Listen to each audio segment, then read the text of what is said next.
Tâm An mến chào cô chú cùng anh chị em. Hôm nay Tâm An chia sẻ cách nấu nước mắm mặn chay được làm từ thơm và nấm đông cô. Nước mắm chay màu đỏ đẹp, thơm lừng luôn, hấp dẫn ghê chưa? Cách nấu nước mắm chay này mình bảo quản mình sử dụng được mấy tháng luôn mà nó cũng không có bị hư. Nếu cô chú, anh chị em mình thấy thích thì cùng Tâm An vào bếp thực hiện cách làm nước mắm chay hôm nay. Ở đây mình có một trái khóm 800g và một lát nữa mình chỉ sử dụng nửa trái thôi nha, tức là mình sử dụng khoảng 400g. Tiếp theo là 50g nấm đông cô khô. Tiếp đến 50g đường thốt nốt. Mình không có đường thốt nốt thì mình sử dụng đường cát trắng cũng được. Trước tiên mình sẽ đi ngâm cái phần nấm này trước. Cái nấm đông cô này có nơi thì gọi là nấm hương, nhưng mà Tâm An thấy cái nấm hương thì cái tay nó sẽ nhỏ hơn. Cái nấm đông cô mình ngâm ở trong nước khoảng 20 phút là nó sẽ nở và nó mềm. Tiếp theo bây giờ mình sẽ cắt cái phần thơm này ra. Nước mắm chay mà hôm nay Tâm An nấu nè, mình ăn chay hoặc là mình dùng mặn gì cũng đều ngon hết. Cái phần thơm này mình có thể cắt cái độ dày nó khoảng 1cm. Tiếp theo mình sẽ chồng nó lên và mình sẽ cắt nhỏ ra. Mình cắt nhỏ ra như vậy để khi mình nấu nó sẽ ra hết chất ngọt. Giờ mình sẽ dùng một cái nồi hoặc là một cái chảo, mình cho 50g đường thốt nốt vô. Và tiếp đến mình sẽ cho vô đây một ít nước để mình thắng cái nước đường lên. Nếu mình có đường thốt nốt thì mình sử dụng đường thốt nốt. Còn nếu không có đường thốt nốt thì mình cứ sử dụng cái đường cát bình thường thôi. Mình thắng lên. Khi nào mình thấy cái đường nó ra cái màu cánh gián thì mình sẽ tắt bếp. Cái đường thốt nốt ở trong chảo nó cũng chuyển qua cái màu hơi nâu rồi. Bây giờ Tâm An cho hết cái phần thơm vô. Mình cho thơm vô rồi, mình sẽ hạ lửa trên trung bình. Và bây giờ mình sẽ đảo cái phần thơm này. Anh chị mình đảo cái phần thơm này trên bếp mình xên lại giống như là mình xên mứt vậy đó. Khi mà mình xên cái thơm này trước lát nữa mình nấu cái nước mắm của mình nó sẽ rất là trong, nó sẽ không có bị đục. Mà cái chất ngọt khi mình nấu nó cũng sẽ nhanh ra hơn. Cái chảo thơm ở đây, Tâm An xên được 15 phút rồi. Lúc này thì cái miếng thơm của mình nó dẻo và nó cũng trong lại rồi. Cái phần đường thì nó sánh lại như vậy. Khi mình xên trước cái phần thơm như vậy, lát nữa mình nấu cái nước mắm của mình nó sẽ rất là trong và nó cũng sẽ thơm hơn nhiều. Bây giờ mình sẽ cho nước vô. Hôm nay Tâm An sẽ nấu là 1,5 lít nước. Mỗi một cái ca như vậy là 500ml, mình sẽ cho 3 ca là 1,5 lít. Giờ mình sẽ đảo sơ để cái phần đường ở bên dưới nó sẽ tan vào trong nước, nó không có bị dính ở dưới cái đáy chảo. Cái phần nấm đông cô ở đây mình ngâm ở trong nước được 20 phút rồi. Bây giờ anh chị em mình sẽ mình vắt cho nó ráo nước, rồi mình sẽ đi rửa sạch lại với nước lạnh thêm 1-2 lần nữa. Mình nấu cái nước mắm chay, mình cho thêm cái phần nấm đông cô vô khi mình dùng cái nước mắm nó dung hòa cái độ mặn lại mà nó cũng sẽ rất là thơm. Tiếp theo mình sẽ sử dụng 150g muối hạt.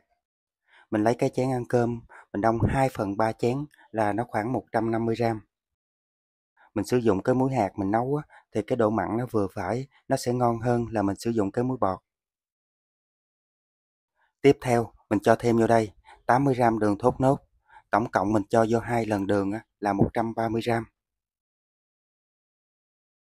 Tâm An thấy khi mình cho cái lượng muối và đường này vô thì nó vừa nha. Nếu anh chị em mình thích dùng ngọt thì mình có thể tăng thêm một ít đường vô nữa. Còn riêng Tâm An thì mình cho cái lượng muối và đường này thì mình thấy nó vừa ăn. Để tăng thêm cái hương vị cho cái nước mắm chay của mình nó thơm, mình sẽ cho vô đây 1 muỗng canh nước chao. Chao thì mình dùng cái phần nước thôi, chứ mình đừng có lấy cái phần cái. Giờ mình mở lửa lớn cho cái phần nước mắm này nó sôi lên. Sau khi mình thấy nước mắm nó sôi, mình sẽ hớt cái phần bọt, rồi anh chị em mình hạ lửa trung bình thôi. Mình để cái lửa liu riu, mình nấu cái nước mắm này 30 phút. Vào cái thời điểm này mình nêm cái nước mắm nó sẽ rất là mặn, do thơm và nấm nó chưa có ra cái chất ngọt.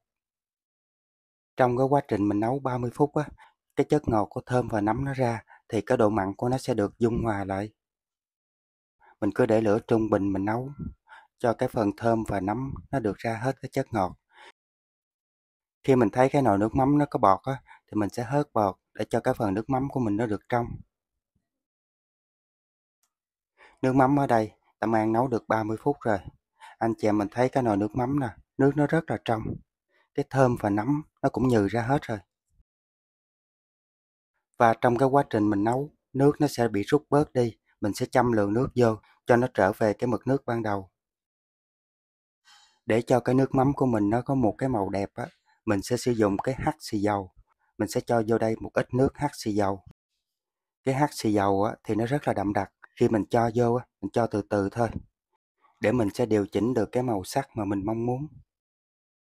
Nếu anh chị em mình không có hắc xì dầu á, thì mình sẽ thay thế là nước tương. Thì mình cho khoảng 3 muỗng canh nước tương nha. Mình cũng không nên cho cái nước tương quá nhiều. Nếu mình cho cái nước tương quá nhiều á, thì nó sẽ mất cái mùi nước mắm của mình. Nên mình sử dụng cũng ít thôi. Ở đây Tâm An thấy cho nửa muỗng canh hắc xì dầu là nó vừa rồi. Nếu mình cho nhiều quá thì cái nước mắm của mình nó đậm quá, nó cũng không có đẹp.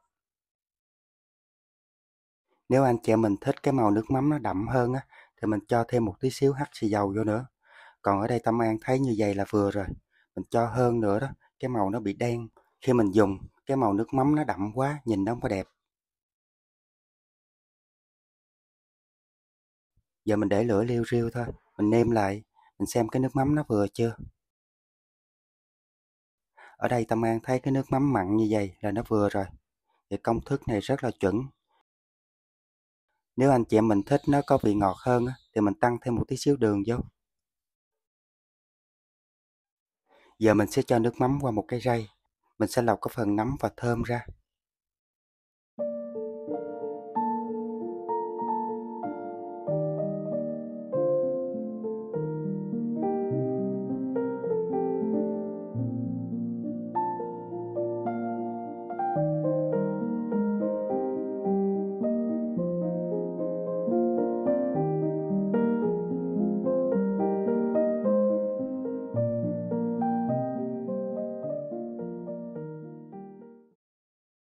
Để bây giờ Tâm An múc nước mắm ra, cô chú anh chị mình xem nha.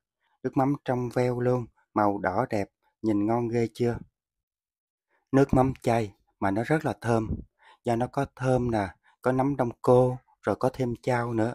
Một cái mùi thơm rất là hấp dẫn.